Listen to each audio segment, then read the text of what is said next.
Hello दोस्तों, DPR study centre में आप सभी का स्वागत है। देखिए, यह जीके जीएस का आप लोगों के लिए हम प्रैक्टिस सेट जो है कि तैयार किए हैं। इसमें 50 क्वेश्चन हैं और जो भी आप वनडे एग्ज़ाम देंगे, चाहे एसएससी जीडी हो, चाहे एसएससी एमटीएस हो, या यूपी पुलिस हो, यूपी कांस्टेबल हो, यूपी एसआई हो, लेखपाल हो, कोई भी एग्ज़ाम का फॉर्म आप भरे होंगे, ठीक है। जीके जीएस काफ़ी इम्पोर्टेंट है। सभी एग्ज़ामों के लिए जीके जीएस काफ़ी अहम भूमिका निभाता है। तो इसमें हम 50 प्रश्नों का सेट तैयार किए हैं और इसी तरह का सेट आपको डेली मिलता रहेगा। यह इसका पहला सेट है। तो आइए देखते हैं, काफ़ी इम्पोर्टेंट सेशन होने वाला है। पहला क्वेश्चन क्या है, देखिए, अंतर्राष्ट्रीय अहिंसा दिवस प्रतिवर्ष कब मनाया जाता है? तो अंतर्राष्ट्रीय अहिंसा दिवस प्रतिवर्ष कब मनाया जाता है? ऑप्शन दिया हुआ है 31 अक्टूबर, 2 अक्टूबर, 15 अगस्त और 26 जनवरी। तो बताइए कौन सा ऑप्शन करेक्ट है? सही ऑप्शन हो जाएगा 2 अक्टूबर। करेक्ट ऑप्शन ऑप्शन बी, 2 अक्टूबर को अंतर्राष्ट्रीय अहिंसा दिवस मनाया जाता है। आगे देखिए, क्वेश्चन नंबर सेकंड है, भारत छोड़ो आंदोलन के दौरान करो या मरो का प्रसिद्ध नारा किसने दिया था? भारत छोड़ो आंदोलन के दौरान करो या मरो का नारा किसके द्वारा दिया गया था? तो 4 ऑप्शन दिया है, जवाहरलाल नेहरू, महात्मा गांधी, बाल गंगाधर तिलक, सुभाष चंद्र बोस। तो कौन दिया था? तो यह दिए थे Mahatma Gandhi. Option B correct हो जाएगा, करो या मरो। भारत छोड़ो आंदोलन के दौरान करो या मरो का प्रसिद्ध नारा महात्मा गांधी के द्वारा दिया गया था। अगला प्रश्न देखते हैं, क्वेश्चन नंबर थर्ड है, बुइया नृत्य शैली का संबंध भारत के किस राज्य से है? क्या है? बुइया बुइया नृत्य शैली का संबंध भारत के किस राज्य से है? असम, मणिपुर, अरुणाचल प्रदेश और नागालैंड। बताइए किस राज्य से है? तो इसका करेक्ट ऑप्शन हो जाएगा अरुणाचल प्रदेश और अरुणाचल प्रदेश। अगला प्रश्न देखते हैं, क्वेश्चन नंबर 4 है, निम्नलिखित में से किस नदी को बिहार का शोक कहा जाता है? काफ़ी इंपॉर्टेंट प्रश्न है। बिहार का शोक किस नदी को बोला जाता है? तो यह 4 ऑप्शन दिया है, कोसी नदी, दामोदर नदी, गंडक नदी और सोन नदी। कोसी नदी को बिहार का शोक बोलते हैं। ऑप्शन ए करेक्ट हो जाएगा, कोसी नदी। अगला प्रश्न देखते हैं, लोकप्रिय संगीतकार आर डी बर्मन का उपनाम किस उपनाम से जाने जाते हैं? R D Burman. तो देखिए, इसमें 4 ऑप्शन दिया है, दादा, गुलजार, पंचमदा और किशोरदा। तो आर डी बर्मन को पंचमदा के नाम से जानते हैं। ऑप्शन सी करेक्ट हो जाएगा, पंचमदा को आर डी बर्मन के उपनाम से लोग जानते हैं इनको। देखिए, ए मेरे वतन के लोगों गीत को मूल रूप से किसने अपनी आवाज़ दी थी? ए मेरे वतन के लोगों बहुत प्रसिद्ध गीत है, को मूल रूप से किसने अपनी आवाज़ दी थी? आशा भोसले, श्रेया घोषाल, लता मंगेशकर और कविता कृष्ण मूर्ति। तो किसने आवाज़ दी थी? लता मंगेशकर के द्वारा आवाज़ दिया गया था। ए मेरे वतन के लोगों गीत काफ़ी प्रसिद्ध गीत है, आप लोग सुने हैं और गाए होंगे। ऑप्शन सी करेक्ट हो जाएगा, लता मंगेशकर। अगला प्रश्न देखते हैं, देखिए क्या है, क्वेश्चन नंबर 7 है, राष्ट्रीय समुद्र विज्ञान संस्थान का मुख्यालय कहाँ है? तो मुंबई, कोच्चि, गोवा और विशाखापट्टनम। तो इसका मुख्यालय कहाँ है? गोवा में। कहाँ पर है? गोवा। करेक्ट ऑप्शन हो जाएगा गोवा। अगला प्रश्न देखते हैं, क्वेश्चन नंबर 8 है, उत्तराखंड के चमोली जिले का रेनी गांव किस ऐतिहासिक आंदोलन के लिए प्रसिद्ध है? उत्तराखंड के चमोली जो जिला है उत्तराखंड में, उसमें एक गांव है रेनी गांव। क्या नाम है? देखिए, रेनी गांव किस ऐतिहासिक आंदोलन के लिए प्रसिद्ध है? तो इसमें 4 ऑप्शन है, नर्मदा बचाओ आंदोलन, चिपको आंदोलन, इपको आंदोलन और जंगल बचाओ आंदोलन। तो इन चारों ऑप्शन में से करेक्ट ऑप्शन है चिपको आंदोलन। चिपको आंदोलन के लिए प्रसिद्ध है रेनी गांव। देखिए, करेक्ट ऑप्शन है चिपको आंदोलन। ऑप्शन बी करेक्ट हो जाएगा, चिपको आंदोलन। आगे देखते हैं, क्वेश्चन नंबर 10 है, प्रसिद्ध सितार वादक पंडित रविशंकर के गुरु कौन थे? प्रसिद्ध सितार वादक पंडित रविशंकर के गुरु कौन थे? तो बिस्मिल्लाह खां, अमजद खां अली खान और अलाउद्दीन खान अली अकबर खान। तो इसका करेक्ट ऑप्शन क्या होगा? अलाउद्दीन खान। क्या हो जाएगा? अलाउद्दीन खान। करेक्ट ऑप्शन हो जाएगा, ऑप्शन सी करेक्ट हो जाएगा, अलाउद्दीन खान। अगला प्रश्न देखते हैं, क्वेश्चन नंबर 10 है, बैक स्टिक शब्दावली का प्रयोग किस खेल में प्रमुखता से किया जाता है? देखिए क्या है, बैक स्टिक शब्दावली का प्रयोग किस खेल में प्रमुखता से किया जाता है? Cricket, football, hockey, lawn tennis. तो करेक्ट ऑप्शन हो जाएगा हॉकी, ऑप्शन सी करेक्ट होगा, हॉकी। अगला क्वेश्चन है, हिंदी फिल्मों में पहला पार्श्व गीत किस वर्ष रिकॉर्ड किया गया था? हिंदी फिल्मों में पहला पार्श्व गीत किस वर्ष रिकॉर्ड किया गया था? तो इसे रिकॉर्ड किया गया था 1935, ऑप्शन ए है। ऑप्शन बी 1931 और अगला ऑप्शन है 1947 और नेक्स्ट है 1950। बताइए किस वर्ष रिकॉर्ड किया गया था? तो इसका करेक्ट ऑप्शन हो जाएगा ऑप्शन ए, 1935 में इसे रिकॉर्ड किया गया था। ऑप्शन ए करेक्ट हो जाएगा। अगला प्रश्न देखते हैं, क्वेश्चन नंबर 12 है, भारत में बनाए गए दूसरे अंतर्राष्ट्रीय योग दिवस की थीम क्या है? देखिए क्या है, दूसरे अंतर्राष्ट्रीय योग दिवस की थीम पूछा जा रहा है, शांति के लिए योग। देखिए क्या दिया गया है, शांति के लिए योग और हृदय के लिए योग, सतत विकास लक्ष्यों की प्राप्ति के लिए योग और स्वास्थ्य के लिए योग। तो भारत में बनाए गए दूसरे अंतर्राष्ट्रीय योग दिवस का थीम है सतत विकास लक्ष्यों के प्राप्ति के लिए योग। ऑप्शन सी करेक्ट हो जाएगा। आगे देखते हैं, क्वेश्चन नंबर 13 है, कुटुंबश्री नामक महिला सशक्तिकरण और गरीबी उन्मूलन कार्यक्रम किस राज्य द्वारा शुरू किया गया? तो इसमें 4 ऑप्शन दिया गया है, कर्नाटक, केरल, तमिलनाडु और आंध्र प्रदेश। तो बताइए कौन सा ऑप्शन सही है? तो करेक्ट ऑप्शन है इसमें केरल, केरल राज्य के द्वारा स्टार्ट किया गया था। ऑप्शन बी करेक्ट हो जाएगा। अगला प्रश्न है, निम्नलिखित में से किस स्थान पर परमाणु ऊर्जा संयंत्र स्थित नहीं है? परमाणु ऊर्जा संयंत्र स्थित नहीं है, किस स्थान पर नहीं स्थित है? नरोरा, तारापुर, रावतभाटा और विजयवाड़ा। देखिए नरोरा, तारापुर, विजयवाड़ा और रावतभाटा। तो इनमें से देखिए नरोरा में भी परमाणु ऊर्जा संयंत्र है, तारापुर में, रावतभाटा में है, विजयवाड़ा में नहीं है। ऑप्शन सी करेक्ट हो जाएगा। अगला प्रश्न देखते हैं, क्वेश्चन नंबर 15 है, भारत में राष्ट्रीय सुरक्षा सलाहकार NSA का पद पहली बार किस वर्ष बनाया गया था? तो राष्ट्रीय सुरक्षा सलाहकार का पद पहली बार किस वर्ष बनाया गया था? करेक्ट ऑप्शन इसमें क्या होगा बताइए आप लोग। देखिए पहला ऑप्शन दिया है 1996 और दूसरा है 1998 और सी है 2004 और डी है 1990। बताइए कौन सा ऑप्शन करेक्ट होगा? तो इसमें सही ऑप्शन हो जाएगा 1998। ऑप्शन बी राइट आंसर होगा 1998। अगला क्वेश्चन देखते हैं, भारतीय सुदूर संवेदन संस्थान क्या दिया गया है? भारतीय सुदूर संवेदन संस्थान का मुख्यालय कहाँ स्थित है? ऑप्शन ए है Hyderabad, option B Bengaluru, option C Dehradun, option D Ahmedabad. बताइए भारतीय सुदूर संवेदन संस्थान का मुख्यालय कहाँ स्थित है? तो करेक्ट ऑप्शन हो जाएगा option C Dehradun, option C Dehradun. अगला क्वेश्चन देखते हैं, युवा ओलंपिक खेलों के पहले संस्करण 2010 का आयोजन किस देश में हुआ था? युवा ओलंपिक खेलों का पहला संस्करण 2010 में आयोजित हुआ था। यह पूछा जा रहा है आपसे कि किस देश में इसका आयोजन किया गया था। तो इसमें 4 ऑप्शन दिया गया है, चीन, सिंगापुर, जापान और ब्राज़ील। बताइए कौन सा ऑप्शन सही है? देखिए करेक्ट ऑप्शन इसमें हो जाएगा सिंगापुर। कहाँ आयोजित किया गया था? सिंगापुर। ऑप्शन बी करेक्ट हो जाएगा। अगला प्रश्न देखते हैं, क्वेश्चन नंबर 18 है, तमिल महाकाव्य मणि मेखलाई में मुख्य रूप से किसकी कथा वर्णित है? तो 4 ऑप्शन है इसमें, कोवलन और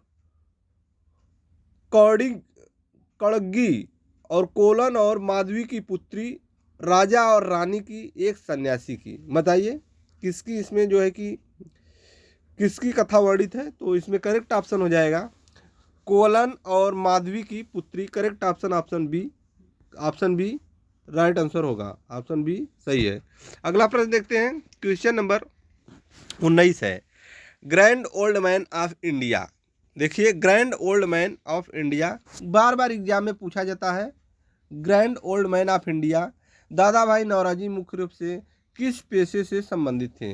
अब इसमें थोड़ा सा घुमाया गया है और आपसे ऐसे ही सीधे भी क्वेश्चन पूछ लेता है कि grand old man of India के नाम से कौन फेमस है? तो उसका करेक्ट ऑप्शन हो जाता है दादा भाई नौरोजी।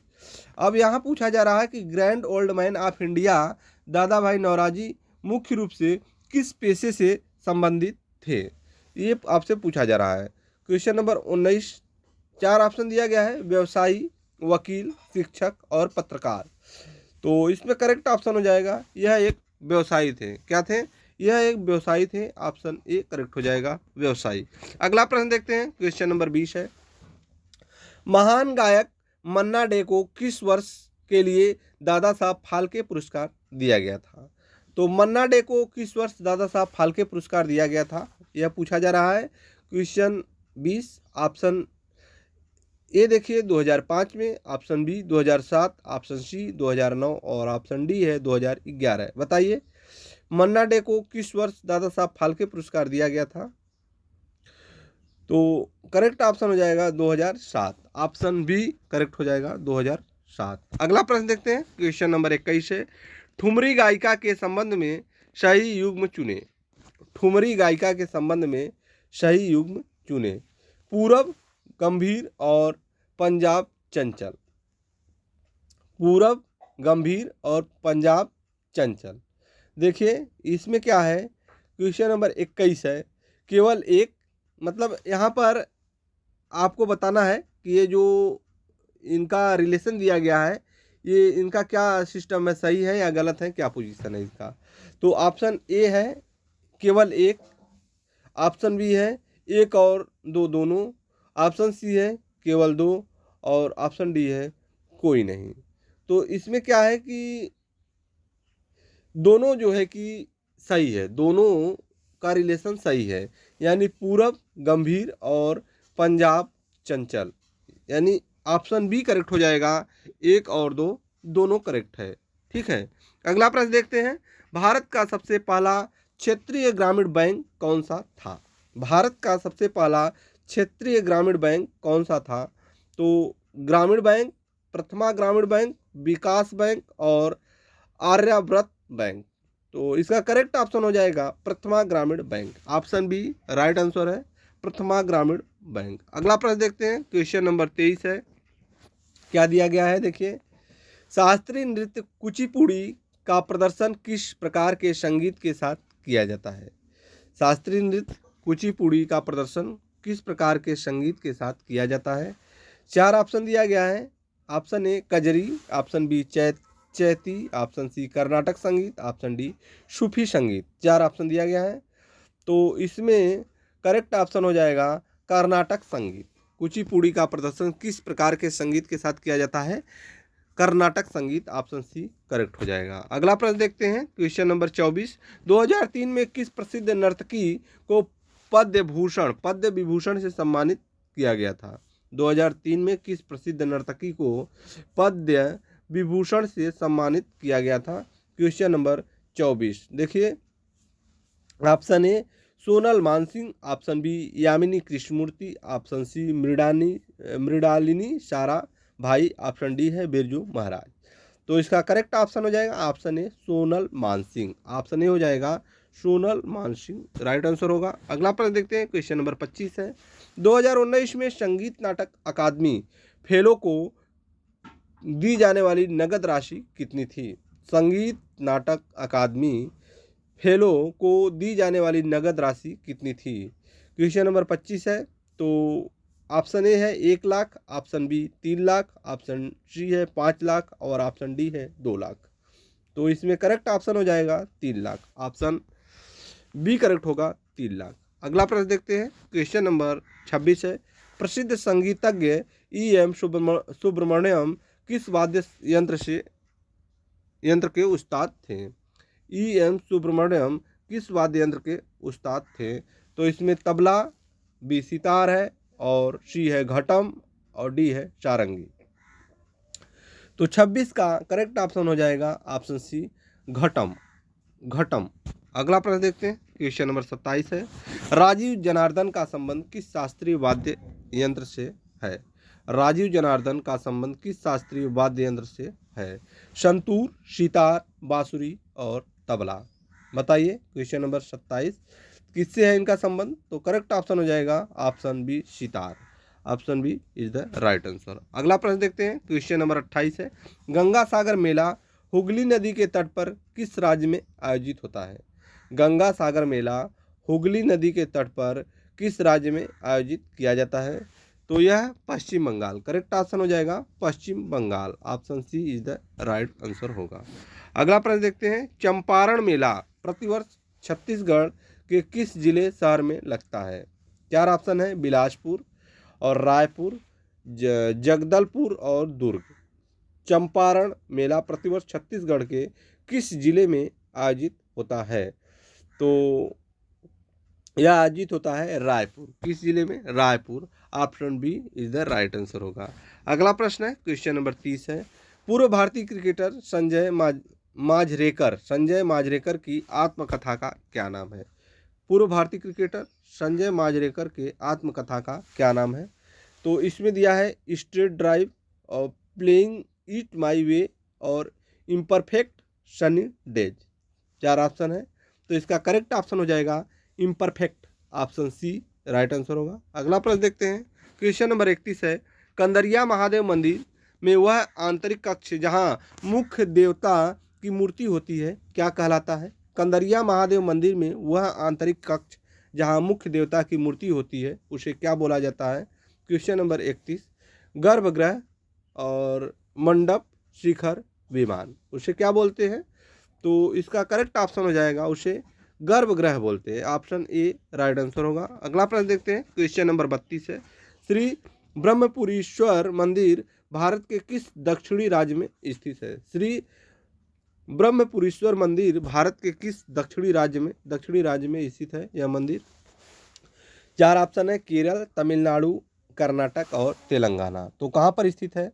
करेक्ट ऑप्शन हो जाएगा Tamil Nadu. Option B right answer होगा। अगला प्रश्न देखते हैं, क्वेश्चन नंबर 33 है, 2014 के नोबेल शांति पुरस्कार समारोह 2014 के नोबेल शांति पुरस्कार समारोह में राग फॉर पीस प्रस्तुत करने वाले कलाकार कौन थे? तो क्वेश्चन नंबर 33 है, पंडित रविशंकर, उस्ताद अमजद अली खान, जाकिर हुसैन, शिव कुमार शर्मा। तो करेक्ट ऑप्शन हो जाएगा Ustad Amjad Ali Khan. Option B right answer होगा। Option B. अगला प्रश्न देखते हैं, क्वेश्चन नंबर 34 है, किस भारतीय संगीत निर्देशक को 2016 में जापान का प्रतिष्ठित फुकुओका पुरस्कार मिला था? किस भारतीय संगीत निर्देशक को 2016 में जापान का प्रतिष्ठित फुकुओका पुरस्कार मिला था? तो देखिए इसमें चार ऑप्शन दिया गया है, A R Rahman, B Vishal Bhardwaj, सी शंकर महादेवन और डी है एम किरावनी। तो किसे दिया गया था? तो इसका करेक्ट ऑप्शन है A R Rahman. Option A is the right answer है। अगला प्रश्न देखते हैं, क्वेश्चन नंबर 35 है, संयुक्त राष्ट्र द्वारा किस वर्ष को मीठे पानी के अंतर्राष्ट्रीय वर्ष के रूप में मनाया गया? संयुक्त राष्ट्र, देखिए क्या दिया गया है, संयुक्त राष्ट्र द्वारा किस वर्ष को मीठे पानी के अंतर्राष्ट्रीय वर्ष के रूप में मनाया गया? चार ऑप्शन है, देखिए क्या दिया गया है, 2001, 2003, 2005 और 2010। मीठे पानी के अंतर्राष्ट्रीय वर्ष के रूप में 2003 करेक्ट ऑप्शन होगा 2003। ऑप्शन बी राइट आंसर होगा 2003। अगला प्रश्न देखते हैं, क्वेश्चन नंबर 36 है, 1590 के दशक में पहला यौगिक सूक्ष्मदर्शी कंपाउंड माइक्रोस्कोप किसने विकसित किया था? तो यह किसके द्वारा विकसित किया गया था पहला कंपाउंड माइक्रोस्कोप? ऑप्शन ए है रॉबर्ट हुक, ऑप्शन बी है जकारियास जॉनसन और ऑप्शन सी है एंटोनी वैन ल्यूएनहॉक और ऑप्शन डी है आइजैक न्यूटन। तो इसका करेक्ट ऑप्शन हो जाएगा जकारियास जॉनसन। ऑप्शन बी राइट हो जाएगा। ऑप्शन बी करेक्ट आंसर है। क्वेश्चन नंबर 37 है, तरन तारन, क्या दिया गया है, तरन तारन साहिब की स्थापना किस सिख गुरु द्वारा की गई थी? तरन तारन साहिब की स्थापना किस सिख गुरु द्वारा की गई थी? क्वेश्चन नंबर 37 है। ऑप्शन ए गुरु रामदास, ऑप्शन बी गुरु अर्जुन देव और ऑप्शन सी दिया गया है गुरु अंगद देव, ऑप्शन डी गुरु हरगोबिंद। तो इसका करेक्ट ऑप्शन हो जाएगा गुरु अर्जुन देव। क्या होगा? गुरु अर्जुन देव। ऑप्शन बी राइट आंसर होगा। अगला प्रश्न देखते हैं, क्वेश्चन नंबर 38 है, हड़प्पा कालीन पुरास्थल दाऊजली हैंडिंग से किस प्रकार का पत्थर प्राप्त हुआ है?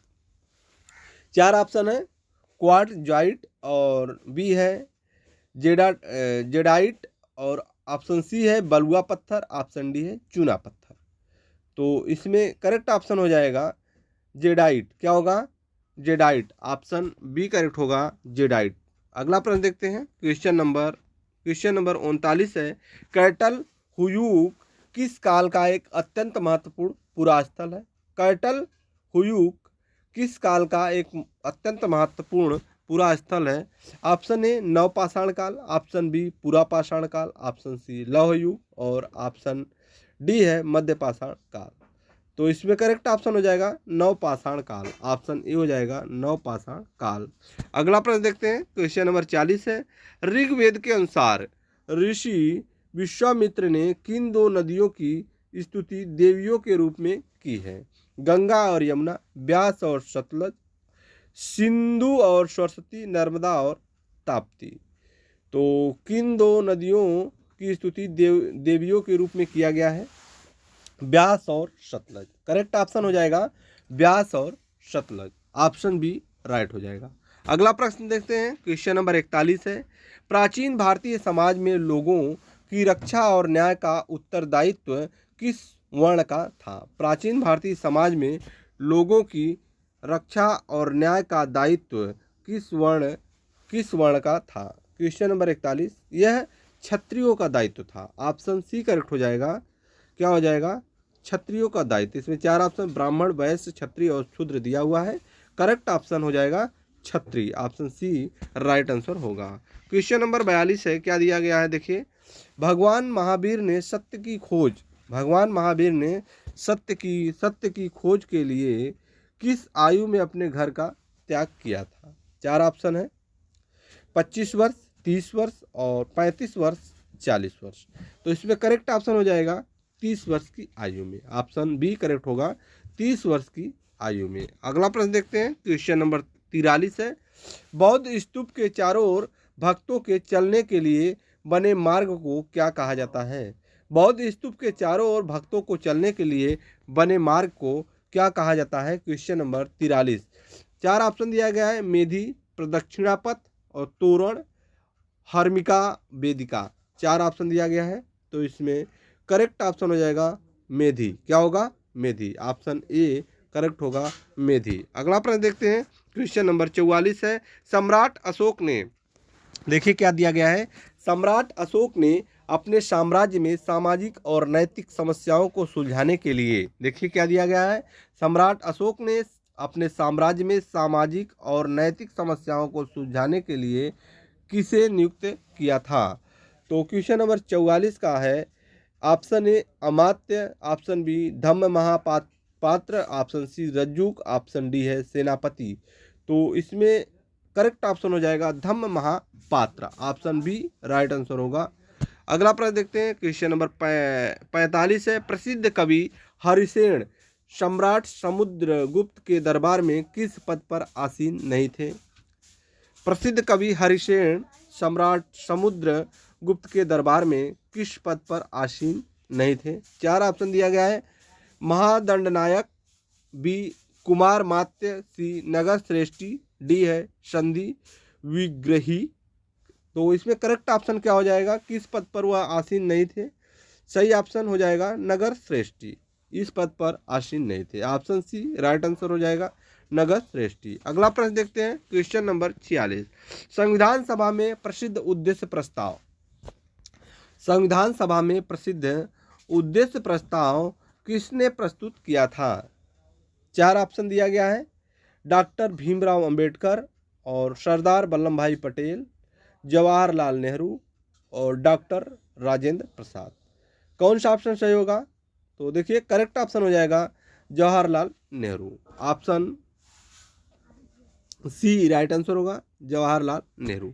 अगला प्रश्न देखते हैं। क्वेश्चन नंबर 47 है, भारतीय संविधान का कौन सा अनुच्छेद संघ और राज्य लोक सेवा आयोगों के कार्यों का उल्लेख करता है? भारतीय संविधान का कौन सा अनुच्छेद संघ और राज्य लोक सेवा आयोगों के कार्यों का उल्लेख करता है? 4 ऑप्शन दिया गया है, अनुच्छेद 315, अनुच्छेद 315, अनुच्छेद 312, अनुच्छेद 320 और अनुच्छेद 324। तो इसमें करेक्ट ऑप्शन हो जाएगा अनुच्छेद 320, option C is the right answer होगा, ऑप्शन सी। अगला प्रश्न देखते हैं, क्वेश्चन नंबर 48 दिया गया है, देखिए क्या है क्वेश्चन नंबर 48। राज्य के नीति निर्देशक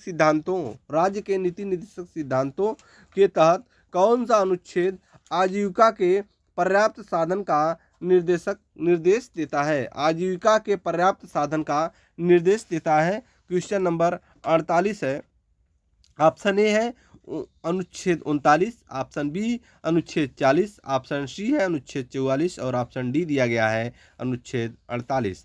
तो इसमें करेक्ट ऑप्शन हो जाएगा अनुच्छेद 39, ऑप्शन ए राइट आंसर होगा, ऑप्शन ए। अगला प्रश्न देखते हैं, क्वेश्चन नंबर 49 है, हिमालय से निकलने वाली घग्गर नदी का उद्गम स्थल भारत के किस राज्य में स्थित है? हिमालय से निकलने वाली घग्गर नदी का उद्गम स्थल भारत के किस राज्य में स्थित है? तो 4 ऑप्शन है, उत्तराखंड, बी है पंजाब, सी है हिमाचल प्रदेश और डी दिया गया है हरियाणा। करेक्ट ऑप्शन हो जाएगा Himachal Pradesh, option C right answer होगा, करेक्ट ऑप्शन हिमाचल प्रदेश। अगला प्रश्न देखते हैं, क्वेश्चन नंबर 50 है, क्या दिया गया है? देखिए, ऐतिहासिक रूप से किस नदी को बंगाल का शोक कहा जाता है? बंगाल का शोक काफ़ी इंपॉर्टेंट प्रश्न है, बार बार एग्जाम में पूछा जाता है। ऐतिहासिक रूप से किस नदी को बंगाल का शोक कहा जाता है? 4 ऑप्शन दिया गया है, हुगली नदी, दामोदर नदी, कोसी नदी और तीस्ता नदी। तो इसमें करेक्ट ऑप्शन हो जाएगा दामोदर नदी। दामोदर नदी को बंगाल का शोक बोला जाता है। और देखिए, जो कोसी नदी है इसको बिहार का शोक बोलते हैं, ये आपको पता ही है, ठीक है। तो ये हम आपको प्रैक्टिस के तौर पर 50 जो है कि इम्पोर्टेंट प्रश्न कराए हैं। इसी तरीके से आपको हम इसका जो सेट बनाए हैं, और सेट ये पहला सेट था, और क्रम वाइज आपको आगे सेट इसका मिलता रहेगा। और काफ़ी इम्पोर्टेंट सभी सेट जो है तैयार किया गया है। तो डेली बेसिस पर आप लोग वीडियो को देखते रहिए और अपनी तैयारी को मजबूत करते रहिए। ठीक है, फिर मिलते हैं अगले वीडियो में, तब तक के लिए धन्यवाद।